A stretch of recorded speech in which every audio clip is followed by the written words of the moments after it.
इंतजार रहेगा, बने रहिए हमारे साथ कनिका। लेकिन वहीं दूसरी तरफ देखिए, बिहार चुनाव की तारीखों की जो घोषणा कभी भी हो सकती है, वहीं इससे पहले अलग अलग गठबंधन और राजनीतिक पार्टियों की अहम बैठक भी शुरू हो चुकी है।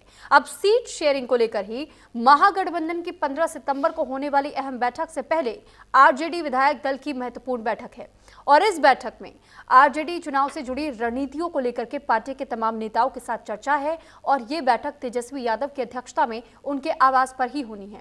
आगामी विधानसभा चुनाव को देखते हुए ये बैठक बेहद महत्वपूर्ण मानी जा रही है। सूत्रों के अनुसार बैठक में आरजेडी के नेता सीट शेयरिंग को लेकर भी चर्चा कर सकते हैं। तो फिलहाल देखिए, तेजस्वी हो, राहुल गांधी हो या फिर चाहे हम जेडीयू या बीजेपी का जिक्र कर रहे हैं, तो ऐसे में हर कोई सीट शेयरिंग के फॉर्मूले को अब तय कर लेना चाहता है और अब बहुत जल्दी ये बैठक विपक्षी दलों की ओर से भी की जानी है, यानी आरजेडी, कांग्रेस और उनके साथ तमाम जो दल इस वक्त जुड़े हुए हैं। एक बार फिर से कनिका का रुख कर लेते। कनिका, तेजस्वी यादव के आवास पर भी बहुत जल्द ये बैठक होनी है, सीट शेयरिंग का फॉर्मूला तय होना है। इन दोनों पार्टियों में किस तरीके के सीट समीकरणों को समझते हुए सीट शेयरिंग का फैसला लिया जा सकता है, क्या कुछ संभावनाएं हैं?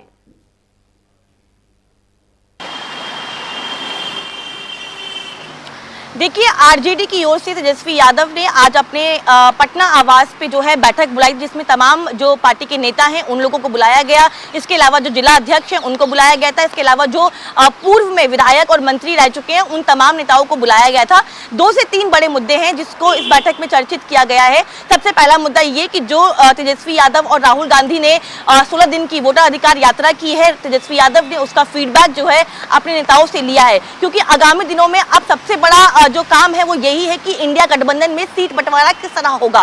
क्या कांग्रेस इस बार बराबरी के मुकाबले पे आएगी या फिर से छोटे भाई का रोल प्ले करेगी और बड़े भाई का रोल जो है वो आरजेडी प्ले करेगी। इन तमाम जो बातों पे है इस बैठक में चर्चा की गई है। लेकिन इसके अलावा जिस तरह से प्रधानमंत्री की मां का अपमान का मुद्दा अब एनडीए और बीजेपी बना रही है, उसकी काट में आरजेडी क्या लेके आएगी, इन तमाम पहलुओं पर चर्चा हुई। इसके अलावा भी कई राजनीतिक मुद्दे हैं, चाहे वो सीट सर्वे की बात हो, चाहे वो मजबूती की बात हो, चाहे वो एंटी इनकम्बेंसी की बात हो। तमाम ऐसे पहलू हैं जिनको लेकर जो है तेजस्वी यादव ने आज अपने पटना आवास पे दोपहर 2 बजे बैठक की थी। तमाम जो पदाधिकारी थे उस बैठक में मौजूद थे, क्योंकि एक लंबे समय से तेजस्वी यादव जो है वोटर अधिकार यात्रा कर रहे थे राहुल गांधी के साथ। तो तमाम इन बातों पर जो है इस बैठक में चर्चा की गई है। हमारे सूत्रों ने हमें जानकारी दी है, क्योंकि आने वाले दिनों में अगले हफ्ते जो है इंडिया गठबंधन की जो बैठक होने वाली है उसको लेकर भी एक स्ट्रैटेजी तैयार की गई है कि आखिरकार आरजेडी कितनी सीटों का दावा जो है वो महागठबंधन में करेगी और वो कौन कौन सी सीटें होनी चाहिए। कनिका, आप जिस स्ट्रैटेजी का जिक्र कर रही हैं, इस स्ट्रैटेजी में क्या हम ये मान करके चले कि वोटर अधिकार यात्रा का भी कहीं ना कहीं कोई प्रभाव पड़ेगा और उसे भी देखते और समझते हुए कि ये यात्रा कितनी सफल रही है, इस आधार पर भी सीट शेयरिंग का फॉर्मूला तय हो सकता है?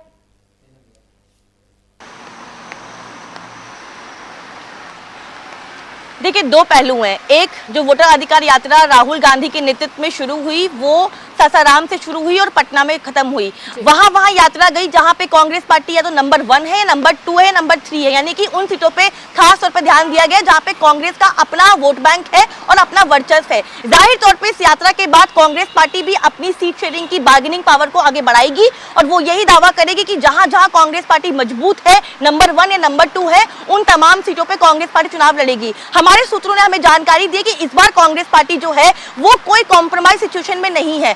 कांग्रेस पार्टी इससे पहले तमाम चुनावों में नंबर 2 की रोल प्ले करती आई है, लेकिन इस बार जो राहुल गांधी के नेतृत्व में यात्रा की गई है और वोट चोरी का मुद्दा उठाया गया है, उसके बाद कांग्रेस पार्टी भी लगभग 50 से 60 या इससे अधिक सीटों का दावा जो है वो इंडिया गठबंधन में कर सकती है। हालांकि अभी जो तैयारी की जा रही है उसके तहत जो है लगभग 60 सीटों पे चुनाव लड़ने की तैयारी जो है वो कांग्रेस पार्टी कर रही है। लेकिन इस यात्रा के बाद कांग्रेस पार्टी की बार्गेनिंग पावर बढ़ जाएगी और वो आरजेडी के साथ जो है अपनी बार्गेनिंग पावर को आगे बढ़ाने की कोशिश जरूर करेंगे। ठीक है कनिका, मैं आपके पास लौट रही हूँ, आप बने रहिएगा।